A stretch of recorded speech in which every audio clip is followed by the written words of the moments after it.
কুষ্টিয়ার দৌলতপুরে নিজেকে পীর পরিচয় দানকারী শামীম জাহাঙ্গীর হত্যার ঘটনায় ছাত্রদলকে জড়িয়ে দলের ভাবমূর্তি ক্ষুণ্ণ করতে অব্যাহত অপপ্রচার ও মিথ্যা সংবাদের বিরুদ্ধে সংবাদ সম্মেলন করেছে দৌলতপুর উপজেলা ছাত্রদল। রবিবার সন্ধ্যা 6:30টায় উপজেলা ছাত্রদলের পক্ষ থেকে উপজেলা বিএনপির কার্যালয়ে এই সংবাদ সম্মেলন করা হয়।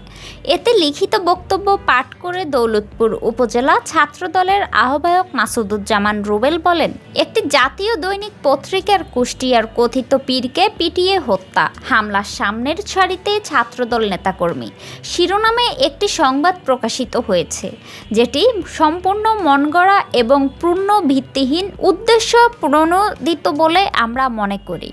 এ সময় উপজেলা ছাত্রদলের সিনিয়র যুগ্ম আহ্বায়ক মোহাম্মদ বিল্লাল হোসেন, যুগ্ম আহ্বায়ক আলী আমির হামজা মিঠু শেখ, যুগ্ম আহ্বায়ক মোহাম্মদ মাসুদ পারভেজ রতন, যুগ্ম আহ্বায়ক মোহাম্মদ সরোয়ার হাসান বেঞ্জু সহ উপজেলা ছাত্রদলের অন্যান্য নেতাকর্মীরা উপস্থিত ছিলেন। সম্মানিত সাংবাদিকবৃন্দ, আসসালামু আলাইকুম। আমি মাসুদুজ্জামান রুবেল, বাংলাদেশ জাতীয়তাবাদী ছাত্রদল দৌলতপুর উপজেলা শাখার আহ্বায়ক। অল্প সময়ের আহ্বানে উপস্থিত হওয়ার জন্য আপনাদের সবার প্রতি ধন্যবাদ ও কৃতজ্ঞতা জানাচ্ছি। আজ আমরা অত্যন্ত ভারাক্রান্ত ও ক্ষুব্ধ চিত্তে আপনাদের সামনে এসেছি।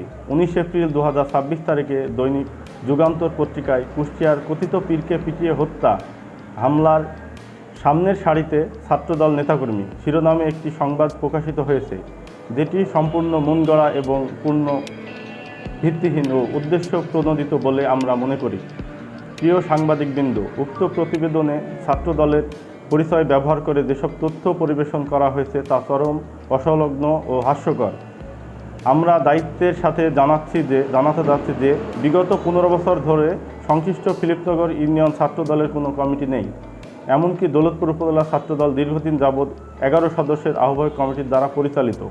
অথচ প্রতিবেদক কোনো প্রকার যাচাই বাছাই বা মাঠ পর্যায়ে অনুসন্ধান না করে, এমনকি উপজেলা ছাত্রদলের দাপ্তরিক তথ্য না নিয়ে ছাত্রদলের নেতাকর্মী উল্লেখ করে মনগড়া প্রতিবেদন তৈরি করেছেন। সম্প্রতি নিহত শামীম আল জাহাঙ্গীরের বাসস্থানে তার ওপর হামলা ও হত্যার ঘটনায় সময়, যেখানে জমায়েতে হওয়ার কয়েকশো স্থানীয় মানুষের মধ্যে কাউকে ছাত্রদলের নেতা বা কর্মী হিসেবে পরিচয় করানো হয়েছে, যা সম্পূর্ণ অযৌক্তিক ও ভিত্তিহীন।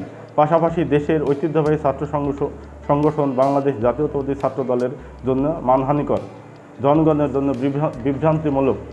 প্রিয় সাংবাদিক ভাইয়েরা, নিজের অনুসারীদের কাছে পীর হিসাবে পরিচিত হওয়া শামীম আল জাহাঙ্গীর হত্যাকাণ্ডের মামলার এজাহার চলমান তদন্ত কিংবা মানুষের মুখেও ছাত্রদলের অংশগ্রহণের কোনো তথ্য নেই। অথচ একটি মহল উদ্দেশ্য প্রণোদিতভাবে এবং রাজনৈতিক প্রতিহিংসায় আমাদের সংগঠনের নাম জড়িয়ে বিভ্রান্তি ছড়াচ্ছে। বিষয়টি উল্টো দিকে প্রবাহিত করার ব্যর্থ চেষ্টা চালাচ্ছে। বাংলাদেশ জাতীয়তাবাদী ছাত্রদল কোনো ধরনের বিশৃঙ্খলা, হামলা বা হত্যাকাণ্ড সমর্থন করে না। আমাদের নেতা কর্মীরা দৌলতপুরে এ ধরনের কর্মকাণ্ডেও জড়িত নয়। আমরা আমাদের অবস্থান আবারও স্পষ্টভাবে জানাতে চাই যে প্রতিবেদনের বর্ণিত ওই ইউনিয়ন ছাত্রদলের কোনো কমিটি নেই। প্রকাশিত খবরে ব্যবহার করা নাম পদবি বানোয়াট। ঘটনার আগে পরে ছাত্রদলের কোনো নেতাকর্মীর ন্যূনতম সংশ্লিষ্টতা নেই। পরিকল্পিতভাবে আমাদের সংগঠনের ভাবমূর্তি ক্ষুণ্ণ করতে এই মিথ্যা প্রতিবেদনটি তৈরি করা হয়েছে। আমরা অনতিবিলম্বে বাস্তবতা তুলে ধরে ও দৈনিক যুগান্তরের প্রিন্ট এবং অনলাইন ভার্সনে প্রকাশিত তথ্য ভুল স্বীকার করে খবর প্রকাশের জোর দাবি জানাচ্ছি। সাংবাদিকতার মতো একটি মহান পেশায় মর্যাদা রক্ষার্থে এবং প্রকৃত সত্য উদ্ঘাটনে আপনাদের বস্তুনিষ্ঠ ভূমিকা পালন করবেন, এটাই আমাদের প্রত্যাশা।